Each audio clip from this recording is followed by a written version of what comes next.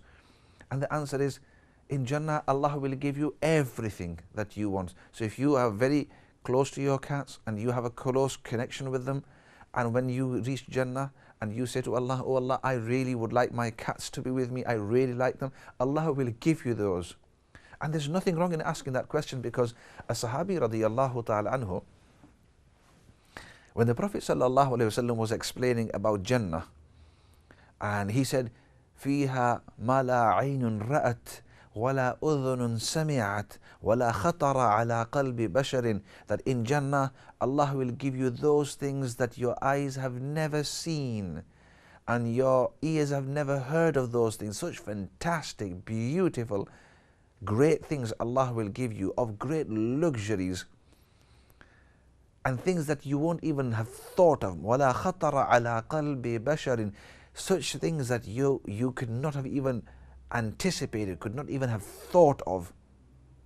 Regardless of how advanced we are in today's age, Allah subhanahu wa ta'ala will give us those things. So when the Prophet sallallahu alayhi wasallam was explaining this to the Sahaba, to his companions, so one Sahabi, he stood up and he said, O Prophet of Allah sallallahu alaihi wasallam, I'm a farmer and I really like farming. I like digging in my fields, I like sowing the seeds, I like it when the crops grow, and I like it when it harvests. This is a passion that I have. Different people have different passions. You'll find some people are very intellectual. When they come home, they like gardening. That's their hobby. That's something they enjoy. In fact, sometimes they feel it very therapeutic. They find it very, very, very calming to actually go in the garden and clip the bushes or clip the flowers or maybe mow the lawn, etc. So this Sahabi radiallahu ta'ala, he asked the Prophet sallallahu alaihi wasallam, O Prophet of Allah, you're mentioning all these gardens in paradise and all these lovely luxuries and beautiful pearls and fantastic kinds of foods, extraordinary houses, but you know what? I don't like all that. I want it simple. I want a field over there and I want to be able to sow the seeds and I want to be able to plow the fields. O Prophet of Allah, will there be such a thing? And the Prophet sallallahu alaihi wasallam very beautifully smiled and he said that if you want that in Jannah and you want a field and you want to plow the field and you want to sow the seeds, Allah will grant you that in Jannah. So you will get whatever you want. So coming back to this question of will I get the animals that I want? Of course you will. Inshallah, make the greatest thing that you must always make dua, that Allah give us the pleasure, give us His pleasure, be pleased with us and grant us Jannah. Because once we're in Jannah, once we're in paradise, never mind your cats, you can get as many cats as you like, inshallah, especially those that you are connected to. ایسے کرتے ہیں اگلی کال کی طرف جاتے ہیں. A good interesting question about the youngsters, and that's why I wanted to speak on their level. اگلی کال کی طرف جاتے ہیں جی. السلام علیکم ورحمۃ اللہ وبرکاتہ. وعلیکم السلام. میں نے پوچھنا تھا کہ کیا کہتے ہیں نماز میں آیت الکرسی. آپ کی پورا سوال سمجھ نہیں آیا جی. میں نے پوچھنا تھا کہ نماز میں آیت الکرسی، لو انزلنا حاضر قرآن، امن الرسول اور باقی یہ دوسری آیتیں لقد جاءکم، یہ نمازوں میں پڑھ سکتے ہیں کہ نہیں؟ اور دوسرا میں نے پوچھنا تھا کہ کیا کہتے ہیں جو عقیقے کے پیسے اور روزے نہ رکھنے ہوں اس کے پیسے، یہ آپ کسی بیمار کو دے سکتے ہیں کہ نہیں؟ ٹھیک ہے انشاءاللہ. بس آپ دیکھتے رہیے اور سنتے رہیے، انشاءاللہ ضرور اس سوال کا جواب دیتی ہے. اگلی کال کی طرف جاتی ہے جی. السلام علیکم ورحمۃ اللہ وبرکاتہ. وعلیکم السلام ورحمۃ اللہ وبرکاتہ. میں نے پوچھنا تھا جو بچے پیدا ہوتے ہیں ان کی پہلی دفعہ جو بال ہم اتارتے ہیں ان کو کیا کرنا چاہیے، کون سا بیسٹ طریقہ ہے ان کو کیسے کرنا چاہیے؟ اور ایک اگر گھر میں ٹوائز ہو تو ان کے جیسے نماز پڑھتے ہیں تو ٹوائز پڑے ہوتے ہیں ٹیڈی بیج ایسے، تو نماز وہاں ہو جاتی ہے؟ ٹھیک ہے جی، آپ سنتے رہیے، دیکھتے رہیے، ضرور آپ کے سوال کا جواب دیتی ہیں. جزاک. اگلی کال کی طرف جاتی ہیں جی. السلام علیکم ورحمۃ اللہ وبرکاتہ. السلام علیکم. وعلیکم السلام. السلام. I have two questions. میں نے نا ایک سپنا دیکھا ہے، میں نے بہت تکلیف سے آج کل گزر رہا ہوں. ایک سپنا ہے ایسا، میں کل رات دیکھا ہے سپنا، جو میں باس میں چل رہا تھا، میرا سارا کچھ موبائل میں سب بینک کارڈ ایوری تھنگ تھا، سب میں لاسٹ کر دیا. تو میں رو کے میں پتہ نہیں کون سا اسٹیشن میں بس اسٹاپ میں اتر گیا. میں نے ابھی میں نہیں جان پا رہا تھا، میں رو کے پوچھ رہا تھا میں کیسے جاؤں، کہاں جاؤں. اس طرح میں نے پوچھ رہا تھا لوگوں کو جو میں کون سا بس پکڑنا ہے، کون سا کہاں جانا ہے. میں سب کچھ میں نے لاسٹ نہیں، کسی نے لے گیا. میں نے ایسے دیکھ رہا تھا، جو میں سو گیا تھا اور میرا سارا سب کچھ چوری ہو گیا. جب میں نے جاگ ہوا تو سارا میں نے دیکھا ہے. میں نے دوسرے بعد میں دیکھا، میں نے بس اسٹاپ میں نے پے کرنا تھا تو بس ڈرائیور نے بول رہا، میں رو کے بول رہا میرے پاس کچھ نہیں، سارا سب کچھ لے گیا. اس طرح کچھ میں نے دیکھا ہے. تو میں آج کل میں میرے بیٹی کے لیے بہت پریشان ہوں. ان کا تھوڑا سا ہسبینڈ کے ساتھ جھگڑا ہو رہا ہے. اس نے اس کو ڈیورس دے دیا. تو میں سمجھ نہیں پا رہا جو یہ سپنا اس وجہ سے ہے، اور آپ نے تھوڑا سا مجھے بولنا جو کس لیے یہ اس طرح سپنے میں نے دیکھا. ٹھیک ہے انشاءاللہ، آپ سنتے رہیے. ٹی وی میں ٹی وی کے پاس جاتی ہوں جی، آپ پلیز سمجھائے. چلو ٹھیک ہے، میں اس کے اوپر کچھ بات کہوں گا. جی ہاں. اوکے جی. بسم اللہ الرحمن الرحیم.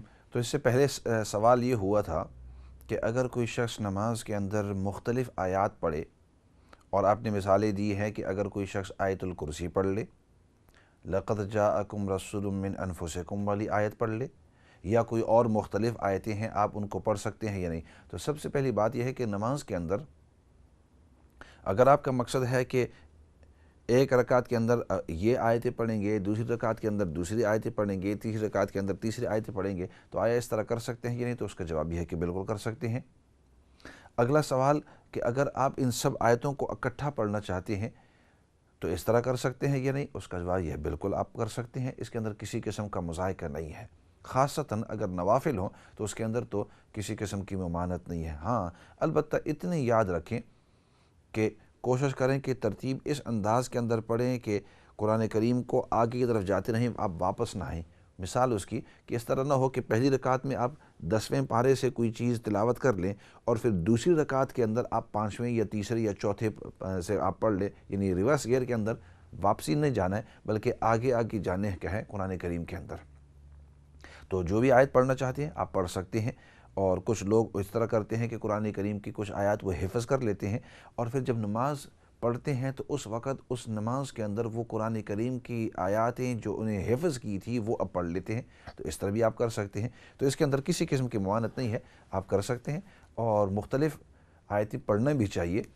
بعض لوگ ایسے ہوتے ہیں کہ انہوں نے نماز کے اندر صرف اور صرف جو آخری 3-4 صورتیں ہیں اسی کے اوپر اکتفا کیا ہوا ہے، علم تری کیف لیلاف پڑھ لی دوسری رکعت کے اندر، لیلاف پڑھ لی، اور پھر تیسری اور چوتھی رکعت کے اندر اگر سنتیں ہیں تو 2 اور صورتیں قل هو اللہ احد پڑھ لیتے ہیں یا کوئی اور، تو بجائے 3-4 صورتیں مقرر کر کے اسی کو پڑھتے رہیں، کوشش کریں کہ قرآن کریم کے مختلف آیات کو یاد کر کے ان کو پڑھتے رہیں۔ اگر آپ نے 3 چھوٹی چھوٹی آیتیں پڑھ لی ایک رکعت کے اندر تو یہ کافی ہے، کسی رکعت کے اندر بھی 3 چھوٹی چھوٹی یا ایک بڑی آیت، آیت الکرسی جو ہے یہ بڑی آیت ہے، تو اس کو اگر آپ نے پڑھ لیا تو یہ ایک رکعت کے اندر یہ مکمل بھی ہو سکتی ہے۔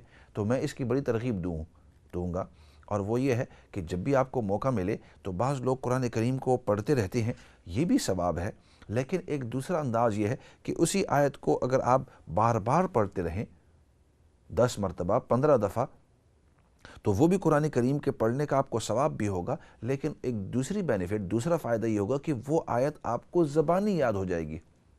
تو اسی آیت کو ایک سطر آپ لے لیں اور اسی سطر کو شروع سے لے کر آخر تک یا آدھی سطر کو 10 مرتبہ پڑھ لیں، دوسری سطر کو 10 مرتبہ پڑھ لیں، اور ایک وقت آئے گا وہ دونوں زبانی آپ کو یاد ہو جائے گی، اور اس طریقے سے پوری آیت کو یاد کر لیں اور اگلی نماز کے اندر پھر اس آیت کو تلاوت کر لیں۔ اگر بھول جائیں کوئی بات نہیں، آیت کے اندر کوئی غلطی ہو جائے تو آدمی اس آیت کو چھوڑ کر جو آسان صورتیں ہیں ان کو دوبارہ پڑھ لیتا ہے، ان کو پڑھ کر اور نماز اس طرح مکمل کر لیں۔ لیکن اس طریقے سے اپنی عادت کو ڈالو تاکہ وقتاً فوقتاً آپ جب ایک دو آیتیں یاد کرتے ایک وقت آتا ہے کہ انسان کو قرآن کریم کا بہت سارا حصہ یاد ہو جاتا ہے۔ تو اس لیے نیکسٹ ٹائم اگر آپ بیٹھیں قرآن کریم کی تلاوت کے لیے تو بجائے یہ کوشش کرنے کی مجھے یہ سپارہ بھی ختم کرنا ہے اور اگلا سپارہ بھی ختم کرنا ہے اور اگلے سپارے تک مجھے جلدی پہنچنا ہے تاکہ یہ پورا قرآن کریم کا جلدی ختم ہو جائے، بجائے اس کے آپ اس طرح بھی کر سکتے ہیں کہ ایک آیت کو لے کر اس کو 10-15 مرتبہ اسی آیت کو بار بار پڑھتے رہو، اسی آیت کو بار بار پڑھتے رہو، اسی آیت کو بار بار پڑھتے رہو، تو وہ انسان کو حفظ یاد ہو جاتا ہے۔ اور مقصد تو ہمارا اللہ کو راضی کرنا ہے قرآن کریم کو پڑھ کر، اور قرآن کریم کو پڑھ کر ہمیں ثواب حاصل کرنا ہے، کیونکہ اللہ رب العزت ایک ایک حرف کے اوپر 10 نیکیاں دیتے ہیں۔ الف لام میم، تو الف کے اوپر 10، لام کے اوپر 10، میم کے اوپر 10، تو چاہے آپ قرآن کریم کے مختلف حصوں کو پڑھ کر آپ 10 نیکیاں حاصل کر رہے ہیں، یا اسی آیت کو دوبارہ پڑھ کر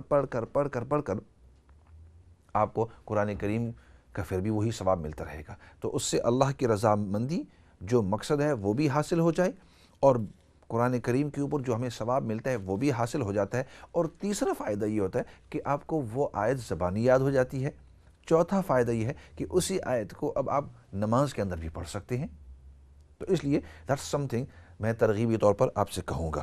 باقی آپ نے جو سوال کیا کہ صدقے کے پیسے آیا وہ غریبوں کو دے سکتے ہیں کہ نہیں، تو اس کا جواب یہ ہے بالکل۔ اسی طرح روزوں کے جو روزے نہیں رکھ سکتا اور آئندہ بھی مستقبل میں بھی نہیں رکھ سکتا، اور اس نے اب روزے کے جو کفارہ ہے وہ دے دیا ہے، پیسے جو ہیں، تو وہ بھی غرباء فقراء کو ہی دے سکتے ہیں۔ اس کے بعد آپ نے یہ پوچھا کہ بچوں کے جو سب سے پہلے بال ہوتے ہیں اس کے ساتھ کیا کرنا چاہیے۔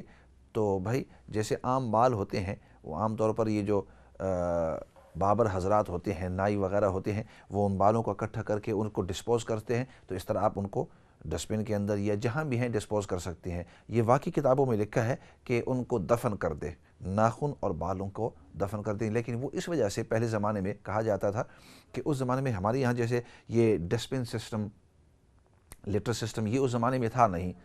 تو اب اگر کوئی بھی بال کاٹ لے اور زمین پر پھینک دے ناخن کاٹ کر، تو اس سے اگلوں کو تکلیف ہوتی ہے. تو بجائے اس کے اس کو اس طرح کر کتابوں میں لکھا تھا، اور ادب کا تقاضا یہ تھا کہ اس کو دفن کر دے تاکہ لوگوں کے سامنے بال ارد گرد ہوا کے ذریعے اور ان کے کھانے کے اندر اور ہر جگہ وہ ارد گرد ہوں نہیں.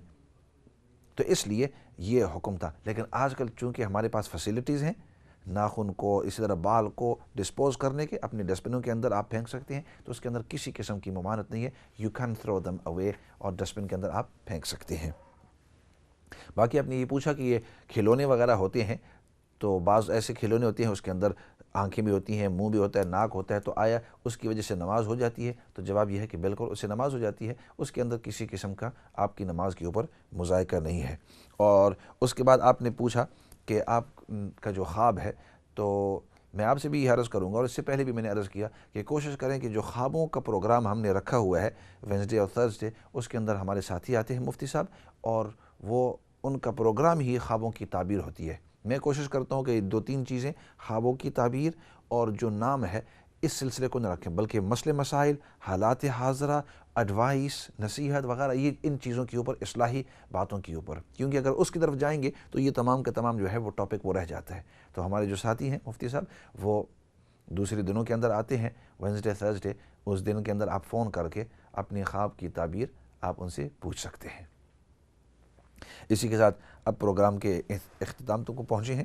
جو ٹاپک تھی شکر ادا کرنا اور اس کا انداز کیا ہے، تو انشاءاللہ اگلے پروگرام کے اندر اس کو مکمل کریں گے، اور کس انداز میں شکر کرنا چاہیے اور کس طریقے سے کرنا چاہیے، اور نبی پاک صلی اللہ علیہ وسلم نے ہمیں اس کے بارے میں کیا کیا سکھایا تھا.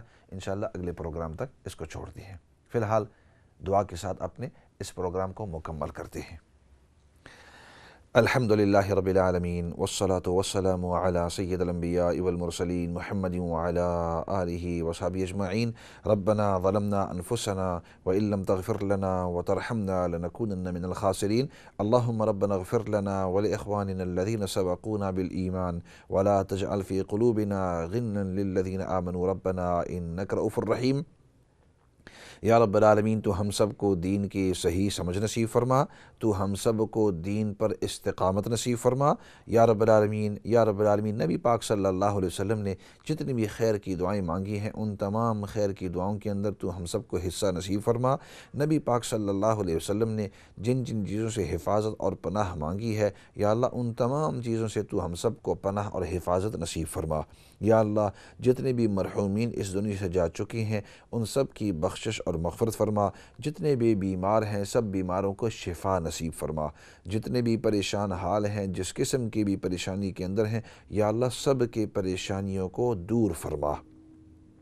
اور یا اللہ سب سے بڑی بات وہ تیری رضامندی ہے. یا اللہ دنیا اور آخرت کے اندر تو ہم سب کو اپنی رضامندی نصیب فرما.